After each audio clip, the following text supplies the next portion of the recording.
एक बार फिर राजा विक्रमादित्य बेताल को वृक्ष से उतारकर योगी के पास जाने के लिए आगे बढ़ता है। हर बार की तरह इस बार फिर बेताल राजन को एक कहानी सुनाता है। बेताल बताता है कि वीरबाहु नाम का एक राजा था जो छोटे छोटे राज्यों पर राज्य किया करता था।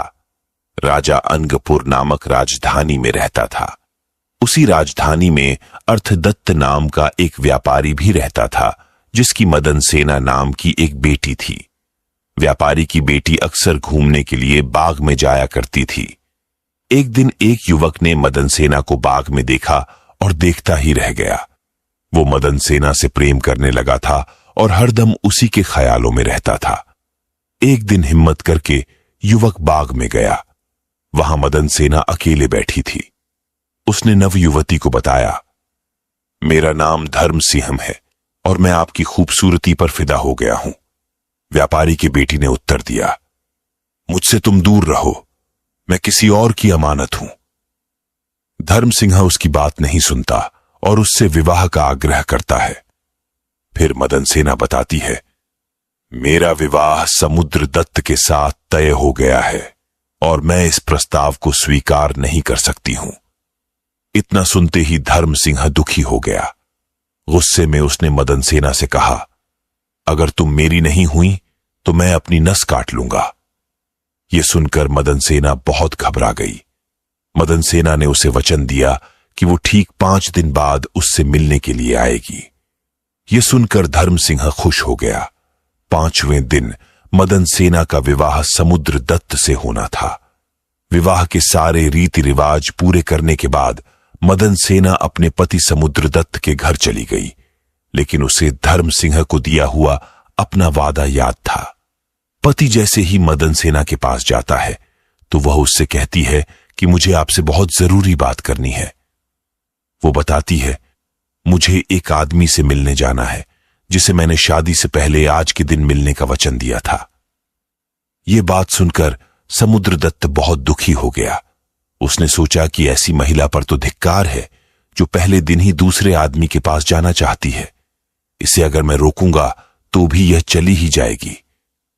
ऐसा सोचकर समुद्र दत्त ने उसे जाने की इजाजत दे दी। पति से जाने की आज्ञा मिलने के बाद मदन सेना तेजी से उस आदमी के घर की ओर जाने लगी।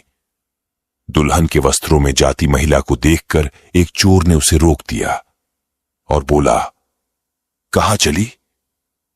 मदन सेना भयभीत हो गई। उसने चोर को कहा, तुम मेरे गहने ले लो और मुझे जाने दे। चोर ने कहा, मुझे तेरे गहने नहीं बल्कि तू चाहिए। मदन सेना ने सारी बात बताते हुए कहा, पहले मैं धर्म सिंह से मिलने जाऊंगी, उसके बाद मैं लौटकर तुम्हारे पास आऊंगी। चोर ने पूछा, तुम शादी के पहले दिन ही अपने पति को त्याग कर क्यों जा रही हो? कन्या ने जवाब दिया कि वो अपने पति की इजाजत लेकर जा रही है। यह सुनकर चोर ने कहा, जब तुम्हारा पति तुम्हें भेज सकता है तो जाओ, मैं भी तुम्हें जाने देता हूं, पर वहां से लौटकर सीधे तुम मेरे पास आना। मदन सेना चोर को वचन देकर उस आदमी के पास जाने के लिए चलने लगी। उधर मदन सेना का पति और चोर दोनों उसका पीछा कर रहे थे। चलते चलते मदन सेना धर्म सिंह के घर पहुंच गई। उसने मदन सेना को शादी के वस्त्रों में देखकर पूछा, अरे तुम मुझसे विवाह करने के लिए शादी का वस्त्र पहनकर आई हो? मदन सेना ने उसे बताया कि उसकी शादी हो गई है। इतना सुनते ही उस आदमी ने कहा, तुम कैसे अपने पति से बचकर यहां आ गई? मदन सेना ने उसे सारी बात बता दी कि वो किस तरह अपने पति से इजाजत लेकर आई है। ये सुनते ही धर्म सिंह ने कहा, तुम्हारे पति ने इतने विश्वास के साथ तुम्हें आने दिया है और अब तुम शादी करके किसी और की अमानत बन गई हो। प्रेम तो मैं तुमसे बहुत करता हूं, लेकिन किसी और की स्त्री को हाथ नहीं लगा सकता। इससे पहले कि कोई तुम्हें देख ले, तुम जाओ अपने पति के पास। चोर और मदन सेना का पति दोनों छुपकर उनकी सारी बातें सुन रहे थे। जैसे ही मदन सेना धर्म सिंह के घर से बाहर निकलती है तो वह दोनों भी अपने अपने रास्ते पर निकल जाते हैं। मदन सेना उस आदमी के घर से निकलकर सीधा चोर के पास पहुंचती है। चोर उसे देखकर मन में सोचता है, ये कितनी पवित्र है, इसके साथ कुछ भी करना गलत होगा। साथ ही उसे धर्मसिंह के घर की बात भी याद आ जाती है।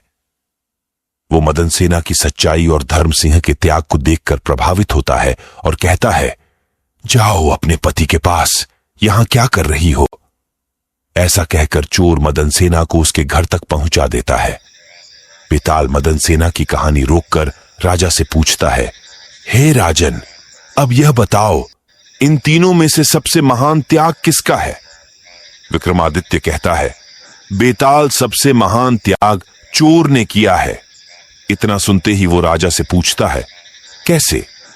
विक्रमादित्य कहता है, सुन बेताल, मदन सेना का पति उसे यह सोचकर जाने देता है कि यह दूसरे व्यक्ति के प्रति आकर्षित है।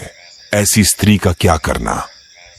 धर्मसिंह उसे दूसरे की पत्नी समझकर त्याग देता है और उसे यह बोध भी था कि वह पाप कर रहा है। साथ ही इस बात का भय भी रहा होगा कि मदन सेना का पति सुबह होते ही उसे राजा से कहकर दंड न दिलवा दें। चोर को किसी बात का भय नहीं था। गहने से लदी स्त्री को उसने त्याग दिया। वो हमेशा से ही पाप कर्म करते आ रहा था, इस बार भी कर लेता तो उसका कुछ नहीं जाता। इसी वजह से चोर का त्याग महान है। राजा का जवाब सुनकर बेताल बेहद खुश हुआ और बोला, राजन, तूने मुंह खोल दिया, अब मैं चला। इतना कहकर बेताल एक बार फिर से वृक्ष पर चला जाता है। कहानी से सीख, किसी भी मुसीबत में अपने चरित्र और आत्मविश्वास को नहीं खोना चाहिए। हम आशा करते हैं कि आपको आज की कहानी पसंद आई होगी।